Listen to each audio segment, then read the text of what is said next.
This is the Lone Crater YouTube. We hope this video helps.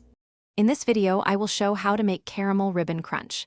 Begin by gathering sugar, butter, cream, corn syrup, and sea salt, plus a baking sheet and parchment. Heat sugar slowly until amber, then stir in butter and cream off the heat to avoid splattering. Pour caramel over a thin, baked brittle layer, sprinkle with crushed cookies, chill until firm, and cut into ribbons for serving. Measure ingredients precisely to ensure consistent caramel texture and flavor.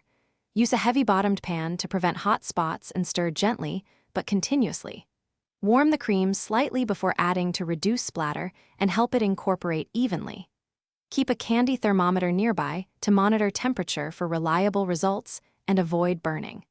Finish with a pinch of sea salt to brighten the flavors and balance sweetness without overwhelming the crunch. If you're enjoying this tutorial, please subscribe and like to help the channel grow and get more easy dessert guides. Quick recommendation: I love a book that changes how you think about money. It can free up funds for treats and kitchen gear, making splurges like specialty chocolate feel smarter. Look in the description for the link and current deals, and thanks for the support. Now let's get back to the video. Caramel technique hinges on timing and temperature control more than speed alone.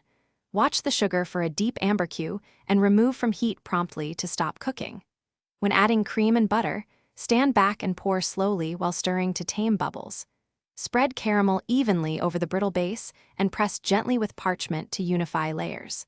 Allow thorough chilling so ribbons slice cleanly without tearing or oozing. Thanks for watching. Consider subscribing if we helped you.